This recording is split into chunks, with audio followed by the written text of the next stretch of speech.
रंजीत, भाभी वो ये क्या हरकत है देवर जी? भाभी मैं तो आपका बस पल्लू हटा रहा था।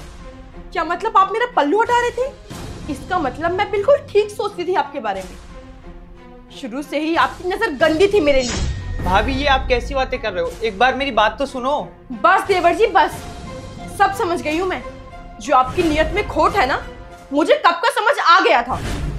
मुझे तो आप पर पहले से शक था, लेकिन आप वेदांश के भाई हैं, इसलिए मैंने आपको कुछ नहीं बोला। इसलिए मुझे लगा कि मैं कुछ ज्यादा ही सोच रही हूँ, लेकिन आज आपने ये हरकत करके ना साबित कर दिया है कि आप कैसे इंसान हैं। भाभी मैं आपके साथ कुछ भी गलत नहीं कर रहा था, आप एक बार मेरी बात तो सुनो। झूठ बोलने की कोशिश मत करिए, ये दिखावा करने से ना कुछ नहीं होगा। साफ साफ दिख रहा है कि आप मेरे बारे में क्या सोचते हैं, और आप मेरे साथ अभी क्या करने की कोशिश कर रहे थे। मैं अभी के अभी वेदांश को सारी सच्चाई बताती हूँ, बुलाती हूँ उनको। भाभी इतनी सी बात के लिए भैया को बुलाने की क्या जरूरत है? आप प्लीज भैया को मत बुलाइए। क्या मतलब भैया को मत बुलाओ और भैया को कुछ बताने की जरूरत नहीं है? मेरे पति हैं वो, और तुम्हारे भाई हैं। जब तुम ऐसे गलत काम करोगे, गंदी हरकतें करोगे, तब एक वही है जो तुम्हारे कान के नीचे तो थप्पड़ लगाएंगे, और तभी तुम्हें समझ आएगा कि तुमने क्या किया है। कांची क्या हुआ? तुम रंजीत को इतना डांट क्यों रही हो? वेदांश, जो मैं आपको बताऊंगी ना, आपको मेरी बातों पर खुद यकीन नहीं होगा कि आपका भाई कैसी हरकतें कर रहा था। कि आपका छोटा भाई, जिसको आप इतना मासूम समझते हैं, उसने क्या किया मेरे साथ। क्या किया इसने? ये पता है मेरे साथ अभी क्या कर रहा था? मुझे छेड़ने की कोशिश कर रहा था ये। नहीं भैया ऐसा कुछ नहीं है। क्या ये तुम्हें छेड़ रहा था? रंजीत ये क्या सुन रहा हूं मैं? तू अपनी भाभी को छेड़ रहा था? तू इतनी घिनौनी हरकत कर सकता है, ये तो मैंने कभी सपने में भी नहीं सोचा था। मैंने तुझे इसलिए बुलाया था गांव से शहर कि तू ये हरकतें कर सके। अरे रंजीत, देवर और भाभी का रिश्ता तो माँ और बेटे का समान होता है, और तू इतनी घिनौनी हरकत कर रहा है। उस रिश्ते पे इतना बड़ा कलंक लगाने चला है तू। अरे रंजीत थोड़ी सी शर्म कर, तू मेरा छोटा भाई है मेरा। भैया एक बार आप मेरी बात तो सुनो।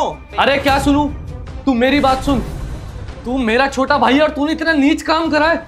मुझे तो यकीन नहीं हो रहा रंजीत कि ये तू ही है।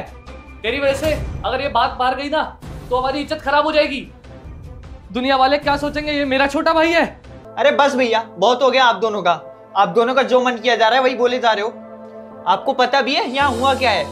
भाभी आपको यही लग रहा है ना मैंने आपको छेड़ा है? भैया मैं आपको बताता हूँ यहाँ हुआ क्या है। इस गेट की कुंडी से भाभी का पल्लू फंस गया था, मैं बस वही हटा रहा था।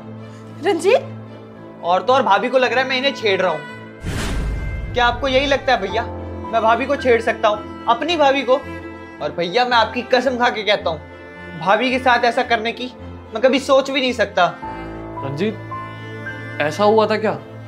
और इतनी देर से मेरे को लगा कि तू इतना गंदा काम कर रहा है। मुझे माफ कर दे छोटे, अनजाने में मेरे को ऐसा लगा कि मेरे छोटे भाई ने ऐसी गलती कैसे कर दी।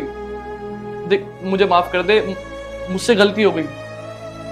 हितांशी, गलती हमारी है कि हमने रंजीत को गलत समझा। हमें उससे माफी मांगनी चाहिए। माफी मांगो उससे। देवर जी मुझे माफ कर दीजिए, मुझसे बहुत बड़ी गलती हो गई। आप तो मेरी इज्जत बचा रहे थे, और मैंने आप पर कैसे कैसे इल्जाम लगाए। मुझसे बहुत बड़ी गलती हो गई। मुझे आपके बारे में ऐसा नहीं कहना चाहिए था। कोई बात नहीं भाभी, गलती तो किसी से भी हो जाती है।